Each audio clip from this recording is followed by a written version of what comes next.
Yeah. So how old are you? I am 30. 30. And how long have you been trading for? Pretty much my entire life, but I started when I was 18. 18. What made you want to get started? I was in my dorm room. Typically, you're looking for a job, you're applying for internships, you're applying for jobs, and I really couldn't get in anywhere. So I was always an introvert. So I wanted to see what can I do from home. I started researching like online businesses, this, that, the other, and somehow trading was just, it was meant to be. It just came to my attention, and I just started watching a lot of videos on it. So you're an introvert, but you wanted to choose trading because why? Well, because in trading, you don't have to talk to anybody. You don't have any colleagues. You don't have any bosses. You don't have any supervisors. And you are basically by yourself. You control your results. So my results are not dependent on what my colleagues are going to do, right? It's me versus the computer. So I control my destiny. Why are people say it says you versus the computer? And why does that scare most people away? Is because I feel like most people want to be really comfortable, and you've decided, hey, I don't want the super comfort of like, all I have to do is show up and I'll get paid. Right. Whereas sometimes even not show up and still get paid. Like, that's risky. I mean, sure, yeah, you get some benefits, but why do most people struggle with that? Not having someone telling them what to do. Yeah, I think because, a lot of people want to be told what to do. Right? Like, because they come with the mindset of the job. Like growing up, their parents are telling them what to do. Then they go to college, their professors telling them what to do. Then they move into a job, their boss is telling them what to do. So they're just like so ingrained in that mindset of somebody just telling them what to do. And I've never been that way. I've never had a job. This is all I've done. And so I've always been someone that, kind of looks at what I can do myself. What do you think is one of the hardest things about trading? Because I'd say so many people, they'll start a little bit and then they'll just kind of like, well, this is not for me. Because I think people usually come to trading with the allure of money. With Wall Street. They're watching all those movies, Boiler Room, Wall Street, people making a Wolf of Wall Street. So they come with like unrealistic expectations. They don't really know the business. They're coming in because it's exciting. It's like a shiny object. But when they really get into it, they're like, oh shit, it takes a lot of work, right? And that's when they realize that, it's going to take more than what they thought they would. So they end up usually giving up. How do you suggest that people stick with it if they're having a hard time giving it up, or they're having a hard time sticking with it? Like, the people who stick with it, they have a very well-defined specific strategy, right? Which has been tested over time. So what we do is it's called back testing, where we'll take a look at the same exact strategy and run models on it via computers and see how that would have performed the last 5 years. So now if it's worked for every single year for the last 5 years, why would it not, right? So that eliminates the doubt perspective. Is by testing, by tracking your trades, and then also finding a mentor, right? If the mentor is already getting the results that you want, then that clearly demonstrates that the methodology works. It's just your ability to apply it. What's the weirdest way that you've made money? The weirdest way that I've made money is actually trading watches. So I am a trader, born I trade everything. So even on my car and watches, those are some of the side hustles you might want to call it. So the way it would work is, I love watches, by the way. It's like, for me, it's like art. Just the movements and how they function. So I keep a collection of like 20 or 30 watches. I wear them all the time, but I always list them up for sale, on different websites that are chronos.com. Is for like watch. So you would list it up there, and when it sells, I would ship it out to them. Money comes in, I'd make money on that, and I'd buy another watch. And I just kept doing that in rotation, always having 20 watches that I could trade in and out of. So that's one way that I made money. How much do you have to spend in order to get into trading watches? When you're looking at trading watches, you really need at least a minimum of 5,000 or 10,000, because those are the watches there's margins in. You can't really make money on watches that are a few $1,000s, but watches that are $20,000, $30,000, there's some room to play with. So a wholesaler might give it to you for, let's say, $20K, but the retail price might be $50,000. So there's a lot of margin to play with. Can you start with just one watch? Yes, I started with one watch when I was learning the thing. I bought my first watch, which was a Breitling. What? Yep, Chronomatic 45. I wore that for like a good 10 years, right? And then I put it up for sale. Apparently, there was a limited edition, so those went up. So I actually made money after wearing it for 10 years. That's why I was like, there's some inefficiency in this market that I got to look into. And I started researching different watches. And there's actually a website called StockX, which actually charts the price of the watch movements. And you can trade the same exact patterns on those as well. What watch are you wearing right now? This one is a Frank Muller yacht. Frank Miller yachting? Mm-hmm. Dang, that looks sweet. And then I custom did it. Like it usually comes with a chrome background. But then I found this guy, he said he could put diamonds on it, make it look pretty. And so it was aftermarket. So the watch itself, not that expensive, more expensive is what that. How much is the watch worth? The watch, you could probably get I never buy new watches, by the way, because again, if you buy a new watch, it doesn't make any sense, because you could buy the same exact watch with the box and everything. If somebody's worn it, it's like probably half the price. So I always get used watches. Now with this one, you could probably get this watch for maybe $7,000 and then maybe spend another $7,000 on the diamonds. But the cool part is you can spend as much as you want, because you could get great quality diamonds, you can get regular diamonds. So it's really up to you. Do you get it appraised, or how does someone know the value of that watch after you put money into it? So you take it to a jeweler, and usually I would ask the jeweler how much are they willing to pay for it. So they say, hey, I'll buy this watch from you for $10,000. Now, if I can get it for 7, then I know that I can easily get 10. That's how you could trade those watches. Nice. Is it Facebook groups or just websites? Actually, a good one is Chrono24. That tracks the price of watches, and you can see the prices all over the world, what their watch is going for. Then there's also tons of Facebook groups that people doing this all the time, trading amongst each other as well. So Generally, how much do you make per a watch flip? So, typically when you're buying and selling watches, let's say if the watch is priced between $20,000 and $30,000, there's typically room about $3,000 to $6,000 that you're going to make on that watch, right? And there's also some watches that are hundreds of thousands of dollars, or some watches that are in millions of dollars, right? Like Richard Mille's. So in those, there's a good amount of margin to make 50, 100K, per watch. So it really depends. If you go for a lower price one, a watch that is $3,000 to $5,000, it's probably $500 to $1,000 margin in there. There are people who are successful and who are not successful, as in like any niche. What do you think is the difference between the people who make it and don't? Well, I think that always happens, right? In any industry, there's so many traders. People talk all the time. There's so many traders. How does it work out? Because the thing is, most people don't have what it takes to do it, right? So even if you teach them something, even if you give them the exact thing to do, they're not going to do it. Half of the people, so let's say 100 people join in. 50 of them are going to just quit because they're just not going to do it. 20 of them are going to start, do a little bit. They don't see the results that they got. They're going to quit anyway. 10% are going to do it, and they're going to always be mediocre. And there's always going to be that 10% that ends up making it, right? So that's just the law of averages. I call it the bell curve. Some people get it done, some won't. So I'm not worried about competition. I would be more concerned if you enter an industry where there is no competition, because then you're like, why are people not getting into it? Chances are they're probably not the first one to market. Yeah, definitely. You're never. How do you set yourself apart? So you set yourself apart by setting yourself apart, like by offering something that other people are not offering. Like, so what is your core offer? What is the value that you're bringing in? And you got to answer that question. What am I bringing to the table that they're not going to get anywhere else? Now, that could just be you, your personality, your personal brand, the contacts that you have, the network that you have, some, mentor that you have access to, some resource that you have access to. But those are the things that kind of determine. Yeah. A lot of times when you think about selling to someone else, it's the person selling either has time that the other person doesn't have, or information that the other person doesn't have in general. And you also have to decide who you're going to sell to, and know their problems. So for example, if you sell to someone who's we're talking about wealth distribution, and someone who's really rich, they're probably not going to have a whole lot of time. So you have to figure out, how do I solve a time problem for this other person versus someone who doesn't have as much money. They probably have more time, so they could do something about, you could teach them like more educational stuff, or what's a good thing to sell to people who maybe have a lot of time but don't necessarily have a lot of money. I think people who have a lot of time but don't have money is obviously their biggest concern is going to be how to get the money, right? Yeah. So you're teaching them a way. Now, you can't just teach them any other way, because they're not going to buy, because in their mind, they'll be like, I don't know if it's going to work. I don't know if it's for me. I don't know if I can do it. Maybe it takes more money down the line I don't have. So you got to offer them something that shows them that you're going to be willing to hold their hand and make them do it. Because a lot of people, their biggest concern is actually not money. It's like, they don't think that they're going to use the product. They don't think they're actually going to follow through, because there's their own mindset. So if you show them like, okay, I'll hold your hand step by step. We're going to do this first, and like really chunking it down. Because if I tell somebody who's never made $100,000 how to make $1 million, he's not going to buy it, right? But if I tell them, okay, let's make 1,000 right now. Let's just focus on making 1,000. When we make 1,000, now we show them how to make 10,000, how to make 100,000. So showing them that way makes that big daunting goal a smaller one. What do you think the difference is between someone who sets up a package that can be bought again versus someone who sells a one? So it's always good to have a recurring based product, because one time the customer bought, now your whole product cycle breaks down, because now you got to find more people. It's a constant rush of finding more people, or selling the existing person more things, right? Which does create buyer's remorse, because then they start thinking of you, now he's got this, now he's got that. But whereas if there's a product or a service that they're going to need, or they're going to use for the rest of their career, if they're in it, then a subscription makes more sense. And that could be a variety of things. It could be coaching calls, it could be consulting calls, it could be a newsletter, it could be a community group, Facebook private secret group. There's so many different ways you have a recurring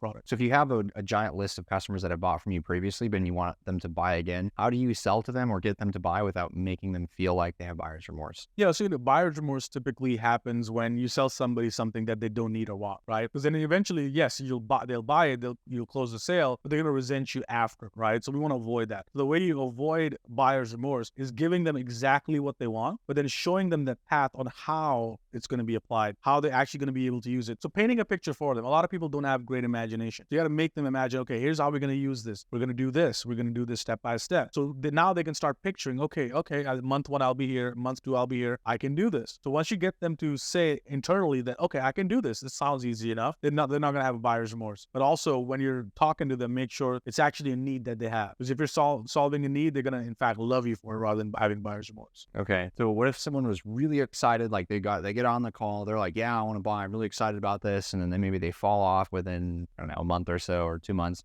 Like, whoa, this isn't for me. And they just don't want to pay the rest. Like, who is that person? And yes, they bought in the first place. Is there any way, like, short of, because some people, you've already done work for them. So you can't like take back the work that you've already done. So obviously there's like not an option there for a refund. How do you make that person still feel that they like, what is the, like, because obviously marketing is more important than sales. Right. And that person could theoretically lose you future deals that haven't even happened yet, which is going to cost them more money than it might be to refund them. Now, of course, I'm not encouraging refunds, but how do you navigate that person who's like now changed their mind? So, you ask them like almost like you're their best friend, right? You got to talk to them just like a human being. So stop thinking about it as like a lead or a customer or a client. Which is, hey man, my goal is to help you. My goal is to help your business. Now, what could I have done better? Number one, ask good questions. What could I do better? What do you wish that I would have done more or better, right? So then the path forward. And then it's pretty simple. Say, okay, right. These are the things you wish I could do better. These are the things you would like me to have done. Let's tackle that from the next month. Let's see if I can solve your issue first. My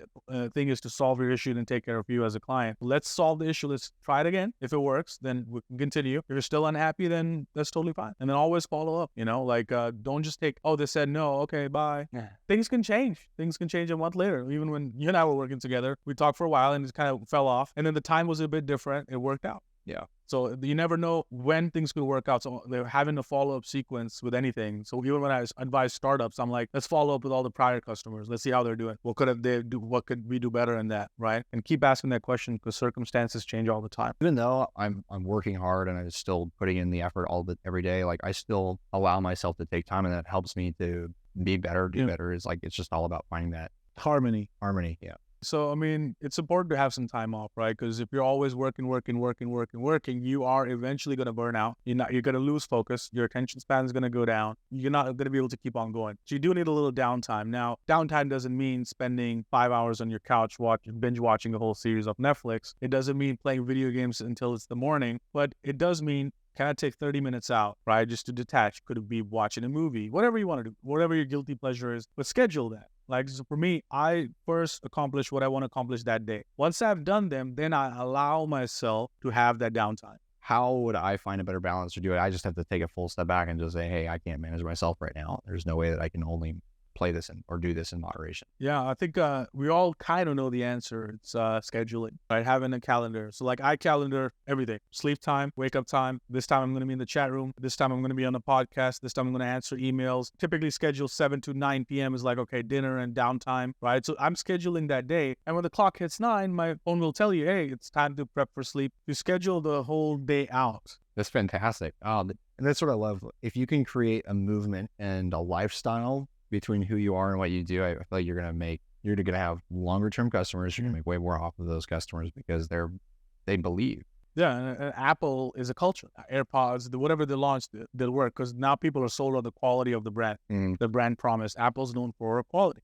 People buy into that. So once you create your own personal brand in that way too, it doesn't really matter what product you're selling. As long as it's going to help people, as long as you actually use your own product, then it's a win-win. Yeah, then that's where you have to draw the line, because it's very short-term minded to say, hey, I'm going to sell this product and I'm not even going to use it, or I'm going to endorse it. And it will damage your brand. It's not good. And people see right through it. People are not stupid these days, right? People know exactly what's going on. So if you're not using your own product, it's not going to work out. And you're not going to be able to sell it. That's why some sales people would be like, I don't know if I can sell it, because you're trying to sell them something you don't believe in. Like, I believe in whatever I sell, right? So I can sell it with passion because I know it's going to help you. I know it's going to improve the quality of your life. I know it's going to get you the results you want. So then for me, if I don't sell you, I feel like I'm doing you a disservice by not getting you into the programs or anything like that. You're going to probably end up spending your money somewhere else and end up losing it all. So I might as well spend it with me. Very true. Very true. So there's a lot of times when I think about business, whether it be what do I want to start or what do some people want to do, I'll look at someone in a niche and I'll see, man, this person did so well. And I want to do a similar niche or I want to do a similar project, but they've either already done it. And so there's like no competition with them, which is probably a good idea. But how do I get over those feelings of, I don't think I can make it in this niche just because there's too much competition? Honestly, the best way is to start with the competition. It's good to have that. But then don't try to follow them or mimic them or model after them. Instead, here's a cool thing which works for all industries is look at other similar industries. So not in the same niche, other industry, what's working well in the other industry, and then use that on your own, right? So example would be when, let's say, the whole trading space started, right? We would start making these videos and stuff. No traders were making videos back in the day, but we know, okay, these other people are making videos on different topics. Maybe that works for us. So you're looking at what's working well in other industries and how you can apply it to yourself. And that way you'll be the first one in your industry trying out a new thing. And I know most discoveries in these, whatever niche it may be, are oftentimes found by other people who were in another niche or another focus. And then they join this and then they just looked at the problem from a different angle and was like, oh, why don't you just do that? And like, yeah, because when you're in a box, you're only going to see the outline of that box. Only when you step out of it, you'll get a different idea. Yeah. Yeah. I mean, just let's say, take your example. If I was just to audit your company or your business, you could have 3 different verticals. It could be, do it yourself, which is you make a course on how to make videos, what the hook, story, point, right? Which you do have. Yeah. So there's your course. That's do it yourself service, right? Then there's one done with you where maybe you can go to somebody's international. You can't film them, but can you have them on a Zoom call, giving them prompts and it's recorded through webcam, right? That's done with you. Then there's done for you, which is this, right? That's done for you. So those are 3 different services you already have. Now the course is going to be selling, as you know, automatically in the back end. And the second one will be you get international clients that you normally can't fly to. And then the third would be this. Those are already 3 verticals right there. Let's say, hey, now you're talking about automatic sales. Where would someone start to figure out how to get something to sell automatically if they didn't already have it? Yeah, I think with that, a distinction people can make is like, it doesn't mean maybe the course is just a way to get people in, right? Because a lot of times try to price a course really high because they want to make money on the course. But they forget that there might be more value giving the course for $40, $90, get a massive funnel because eventually a lot of them would want done for you and done with you anyway. So get a bigger, wider funnel because the course, once they watch it, establish you as an expert. And then you can sell them done with you and done for you later on.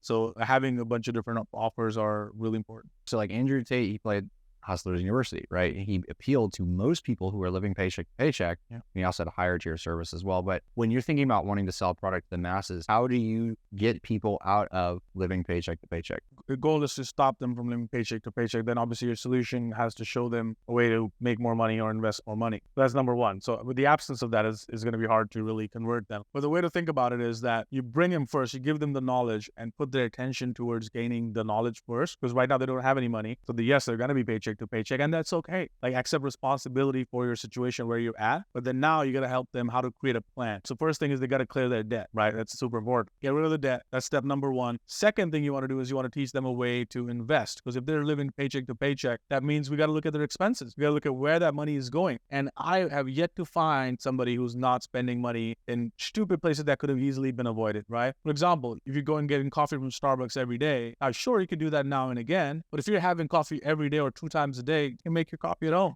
So those are some ways that you can save money, and all those small little things add up. Each dollar eventually at the end of the month, you can save a few, $1,000.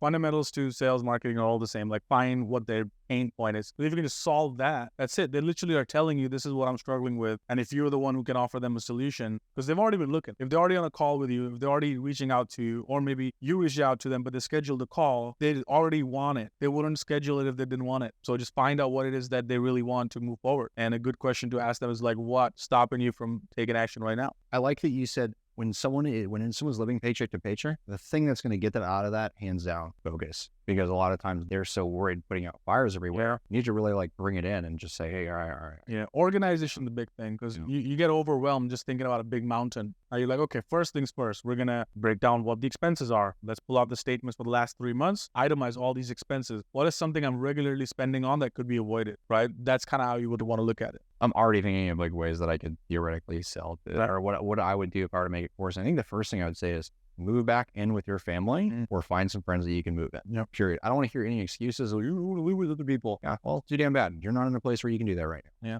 You need to firstly save money. Probably the first thing you can save money on, your rent. Yep. And then after you figure out your rent, guess what? Now you have money to actually be able to figure out and put that money back into yourself of like, great, now that I'm saving money, what exactly do I want to do? You need to pick something and go with it, because if you're just going to sit around and be like, well, I guess I'll try this out, or like job hop for a little bit, or I'll just try this side hustle and that side hustle. Like, no, you need to stop doing that. Out of your hobbies and interests, write all of them down, write 50 of them down. Yep. Find like the top 3 or 5 and find out, are there ways that I can make money in these niches, whether it be providing value to other people. So if you really like working out, find a way to provide value to other people who are interested in working out, whatever that may be. Or honestly, marketing other people's products. And not like pyramid scheming or anything, but if you find out a way, like someone else already has a really good product that you're using and working with already, you might as well just promote that product because you're using it. You enjoy it. It's a product that works, and you're going to learn a lot about marketing, which is...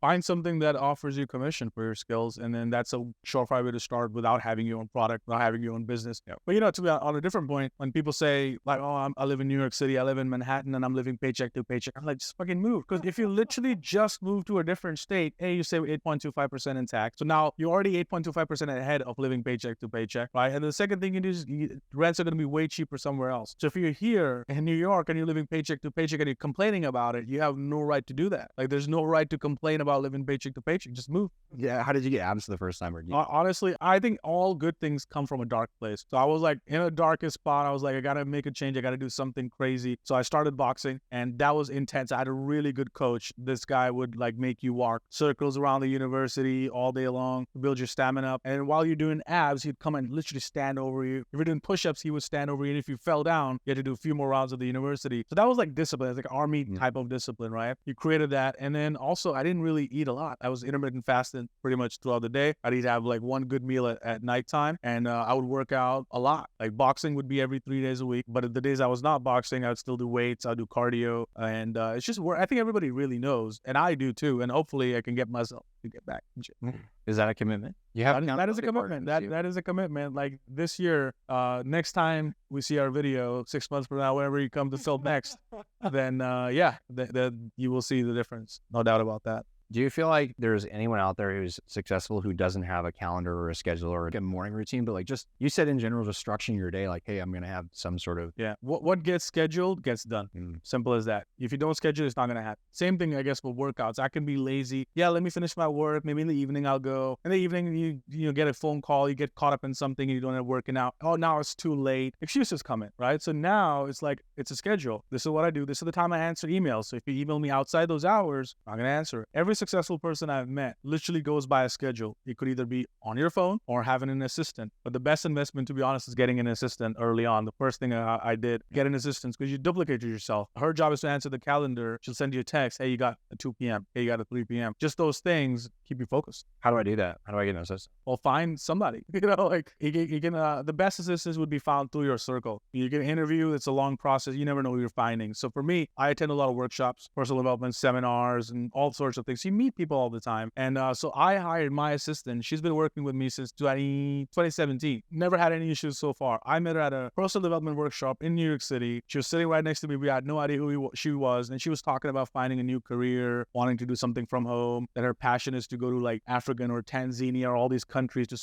support charity work. But she also wanted to do something she could do on the side. And I was listening to her. I'm like, I kind of need somebody to handle my schedule and my calendar and my emails and all those things. And that's how she started. How much would I expect to pay someone for to be a personal assistant? Well, my belief is the more you pay, the better quality you're going to get. So a lot of people believe in VAs, virtual assistants. I don't believe in that because you're going to get the same quality, right? But a typical VA could be $10 to $15 an hour, right? Some you can even get cheaper if you're looking, let's say, Philippines or somewhere else. You might be able to get $5 to $8 an hour. I pay my assistant a good amount, $25 an hour plus bonuses based on efforts. And she makes a good amount of money. She's going to make 6 figures this year. The one thing I have been worried about is giving someone access to my email, because that's personal. Like, there's a lot of stuff connected to my email. Make 2 different emails. So for example, your personal email is your personal email. Your work email is all about just that work, the business. Pay for the best accountant. Like even when my business was like literally doing like no revenue, and I moved to New York, I still hired the best accountant on Wall Street, because a good accountant in the long run will end up saving you more money than you're paying him, right? And they know things that you can do.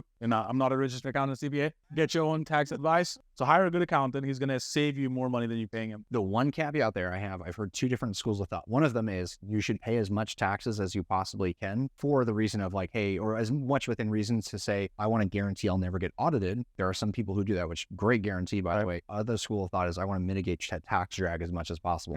What side of the line do you fall in? Obviously not tax advice, but just like, what do you prefer? Well, I would say definitely try to see how much you can mitigate it, but even then still end up overpaying it. So you're declaring a certain amount, but you end up overpaying it anyway, because that way, hey, you don't get audited, number one. And number two, you still end up saving it because you're going to get a refund back, the amount that you overpaid that they think you really owe. So I think it's a mix of both, but auditing is not fun, especially if you have a business that has a lot of moving parts, freelancers, this, that. It is not fun. You're going to get screwed. So I'm kind of in that boat, is rather just, overpay it, but then work it out later. How do you find someone like trust? I would say hands down for personal assistant, I want to hire based off of trust.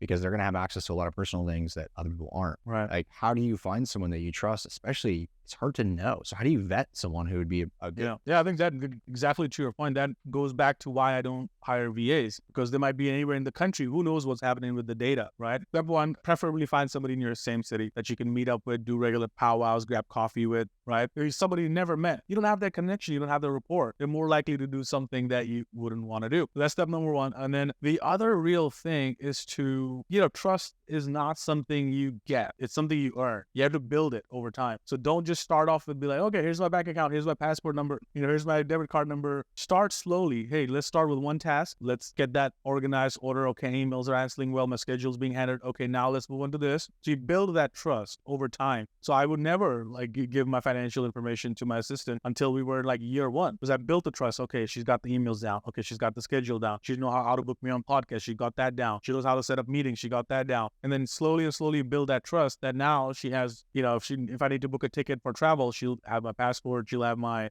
driver's license, she'll have all of those information that she can do the travel booking for me, So you got to build the trust. You got to earn it too. Take actual interest in their life, like I do calls with my assistant all the time. We might get a third party coach to facilitate the call, and we'd talk about what we're grateful for each day, what do we believe, what are our goals. She'll say her goals, and that gets them feeling, because assistant is also a job which is kind of lonely, right? Because you're doing it by yourself. So people need that community, to create that community. Yeah, a sense of like self-worth and importance. Yeah, I had a third party Tony Robbins coach, and we would do that with me and like my team, 6-7 other people, and he would facilitate the call, get everybody talking.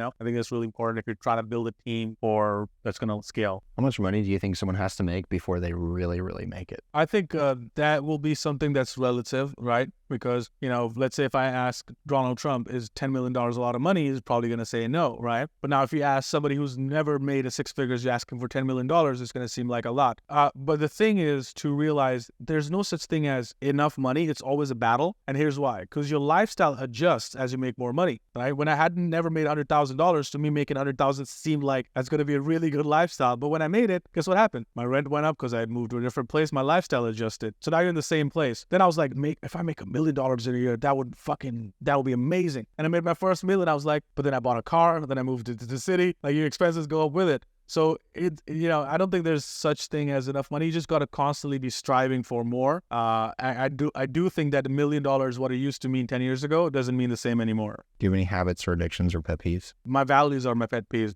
I always tell people, be a person of integrity.